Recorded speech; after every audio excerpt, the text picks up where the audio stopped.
What up, world? I'm back. Um, let's see. I'm trying to write like notes, footnotes on the subjects that I want to talk about, and try to keep some kind of structure to this thing. But I'm not very structured. Uh, I just gave up, I guess, and just started living life and just going with the flow.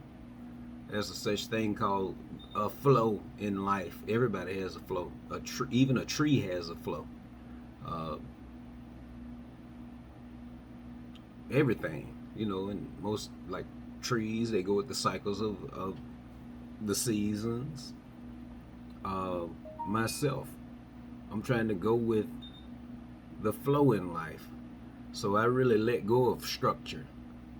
Uh, but to do this, how can I do this and I'm not a structured person?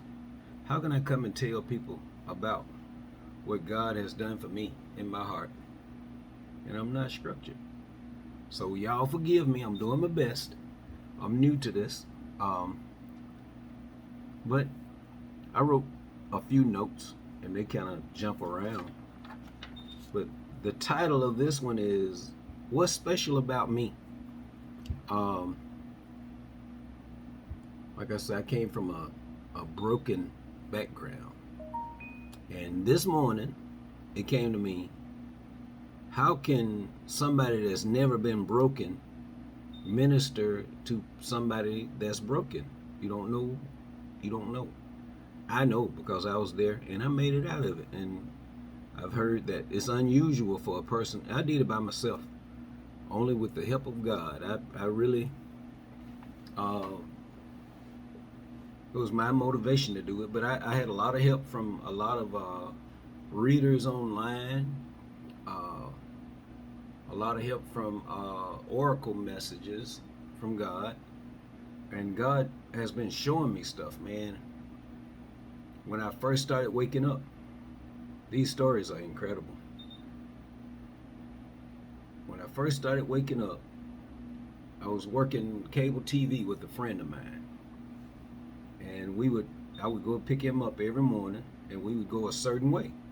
And I noticed that every morning along this road somewhere, a bird would fly right with my truck, like uh, not far from my truck, like going the same direction and the same speed, and then it would fly off. And it happened again. I told my friend that was with me, I'm like, man, check that out. He said, wow, a bird flying with us. I'm like, yeah, it happened yesterday too. The next day, same thing. He missed it. The next day, he saw it. He said, there goes your bird. And it wasn't the same bird. It was different birds. So I'm like, what's going on? But I was deep in contemplation for God, trying to search to see what this what is all about. What's the reason that we have a church on almost every corner? And a lot of them are abandoned now. Have we forgotten something? Um, so I bought the Bible on cassette tape, the New Testament, and I listened to it, and it affected me. The I guess you can say the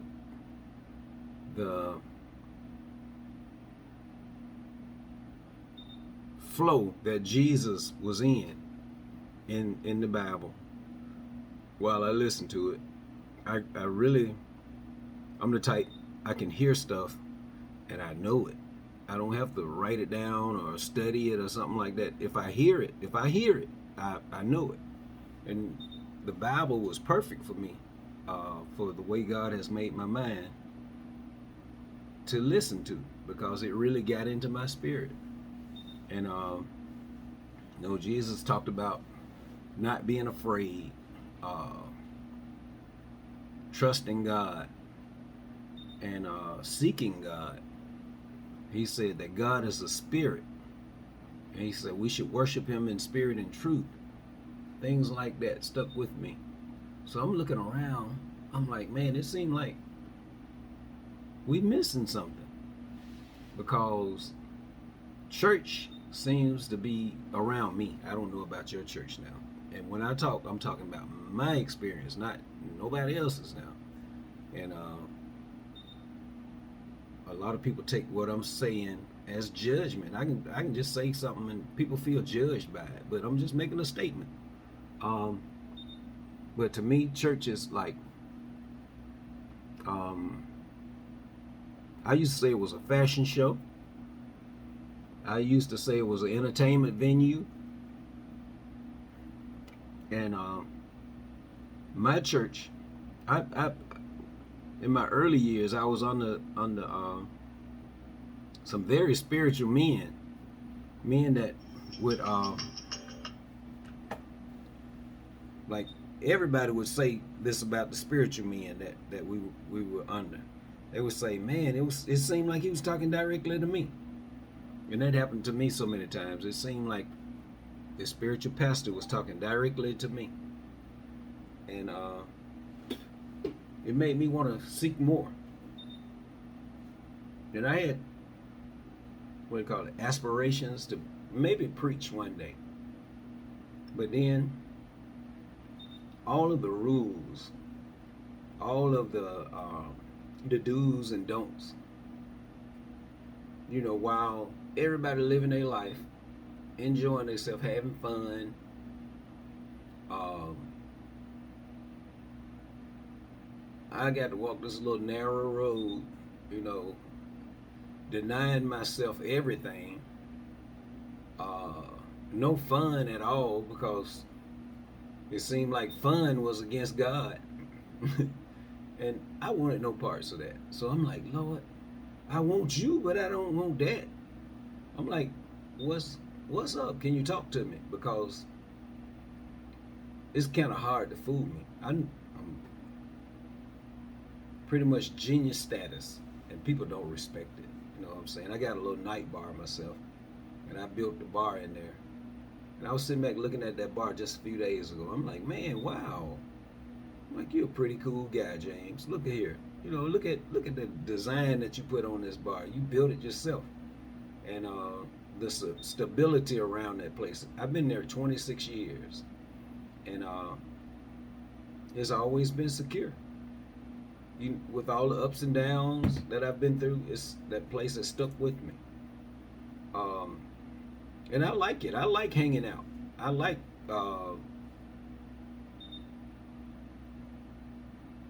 pretty much this is me right here.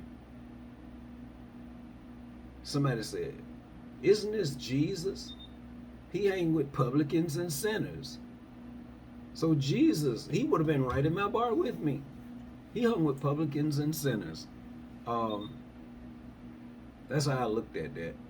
He was accused of not walking that holy walk like a lot of the persecutors that pointed the fingers at him did. They walked that life. But you know, I made a choice at one time to try to walk like that. I couldn't do it. I'm like, Lord, I'm sorry, I'm letting you down. You know what I'm saying? So show me something else, Lord, because this ain't possible. Jesus said, he said, if you look on a woman, you know what I'm saying, and lust after her, he said, you breaking the commandment of not coveting. Um, he said that if you mad at your brother, you guilty of murder. You know what I'm saying? It's the same sin. So I'm like, Lord, we missing something. Can you help me? Um, he told me to go deeper. Really, he said go deeper. So I did. I started studying the Bible.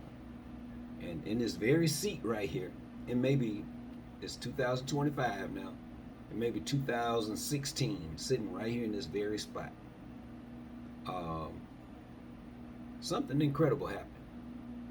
Um, when I was with the cable company, I would ride all day to different locations, and as soon as I got back in the truck, I had my cassette tape in there with the Bible, and I would just let it play. and it would start over. You know what I'm saying? And loop around. Then I get another tape and stick it in there and listen to it for a few days. So after that got kind of, I'm like, okay, I get what you're saying, Jesus. I was instructed to start listening to ministers. So I started listening to radio ministries, Kenneth Hagin, Vernon McGee. Forgive me, old spirits, for forgetting your names, but those are two that stood out to me. Let me see. There are some others. I'm getting annoyed by a phone call from my brother. As soon as I start trying to do something, this man started bugging me. And if I deny your call 3 times, stop calling me. I'll call you back. Whew, throwing in my side.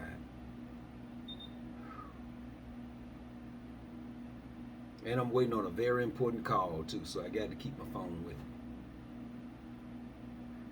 Whew, that's how the enemy worked though. He just come along and try to cause distractions. Remind me to make a video about distractions. I learned about that a long time ago. But some of the old guys that I listened to, I would get like those spiritual type messages from them too. And Reverend Ike, I used to listen to him on BET, because BET used to have religious programs after so long in the day. Like overnight they would have the religious programs on there. And I went to sleep watching one in the bed, and I woke up that morning and I started waking up at a certain time. I would wake up at 4 o'clock every morning. I would open my eyes, I'd look at the clock, it would be 4 o'clock. I would open my eyes, I would wait a minute. I said, it better not be 4 o'clock. I look at the clock, 4:01. But if I would have looked at the clock, it would have been 4 o'clock. And then it got so bad until I would be laying there and I would wake up and I would immediately look at the clock, and it would be 3:59 and it turned 4 o'clock right in my eyes. I'm like, Lord, what's going on here? And one of the mornings I left that TV on, and there was an old pastor on there. He said that if God is waking you up at these early hours of the morning, he said, get up and pray. And he said, read your Bible. He said that. He said that if you can't understand the Bible, he said, pray to God and ask God for wisdom. So I did. One morning, I woke up, I looked at the clock, it was 3:59, and it turned to 4 o'clock. I'm like, wow. I got up, I got my Bible, I came in here and sat down. I said, Lord, I don't know what I'm doing. He said, in my spirit, he said, just open the Bible up and put your finger down in it, and I'm going to show you. And I said, okay, I trust you. I opened the Bible up just randomly and put my finger down. And it said, and the people feared him because the wisdom of God was in him. And I'm like, wow. I said, okay, I forgot to pray for wisdom. I said, Lord God, can you give me wisdom to understand your word? Because I have tried to read it, and it, like the Old Testament, it really didn't make sense to me. I really don't get it. Can you increase my wisdom? And I sat here for a minute, and the Spirit said, go back to the beginning of, when I read that, it said, the people feared him because the judgment of God was in him. He said, go to the beginning of this chapter. And I went to the beginning of that chapter. And that chapter was about 2 women. I think it was in Kings. 2 women, they were laying together, and both of them had their babies. And I'm trying to keep this under 20 minutes. Uh, One baby died in the night, and the one whose baby died, she changed babies. And the other woman woke up, I'm paraphrasing big time, and she said, "Hey, this is not my baby." She said, "You got my baby." And they argued about it, and the people heard it, and they took these two women to the king. They said that the king was wise and he would know what to do. And so they went to the king. The king heard what they had to say. And the king made a decree. He said, okay, cut the baby in half and give her a portion and her a portion. That was his ruling. And I heard that story when I was a child. I'm like, wow, man, they about to cut children in half around here. What's going on? Is that what is that what, the Bible is about? I had no understanding at all for it. So again, I prayed. I'm like, Lord, help me to understand. And the woman whose baby it was, she said, no, don't cut the baby in half. The woman whose baby who had taken a live baby, she had no problem cutting the baby in half. So that, with my prayer for wisdom, that opened my eyes up to see that the king judged by love. And I went to God with that right here in this spot. I'm like, Lord, I see. The king judged by love. He used love as his judgment. And from that day on, I went out of this door and I tried to judge everything by love. I made love like my focus in handling people. And that made me different to people. And that made me seem wiser, and people had more respect for me and my wisdom. It seemed like I was waking up because I was just totally gone. I see people now that are like I was back in the day. I got about 3 minutes. But I sat here and pondered that. I'm like, wow. I'm like, where do I go from here, Lord? After he said, the king judged by love. So judge by love. He said, go back and learn about my kings. So I went to Samuel, the first chapter of Samuel. He led me there. And that story of Hannah, I think her name was Hannah. I read that story there. And the part about she was in the temple praying, and she was moving her mouth. If you don't know the story, I think her name was Hannah.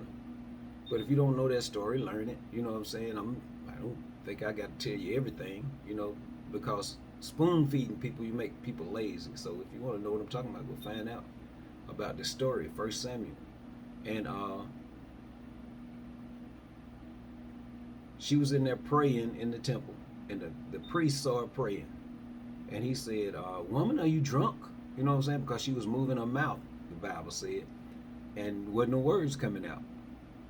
And she couldn't have kids, and her husband had multiple wives, and the other woman could have children, and she mocked Hannah. I think that was her name. Forgive me if it's not. But Hannah was in there praying, and the priest spoke to her.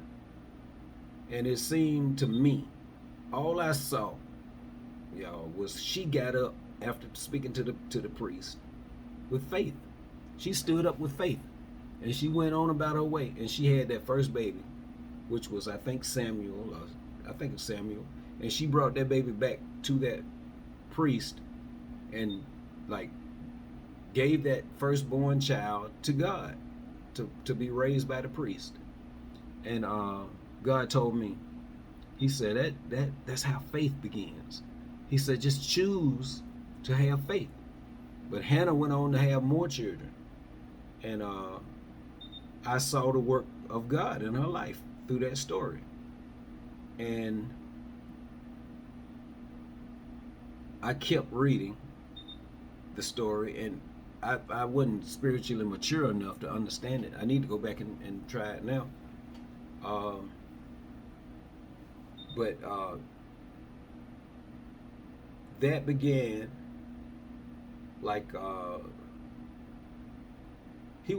Samuel was dedicated to God, and God used him in a way to basically help the world, to help this faith that we have now. You know, so it's 20 minutes, so I got to go. I'm going to talk more about some other stuff later, but that's what's special about me. I'm following God. I learned how to follow God, and I'm encouraging everybody to follow God. You can trust Him.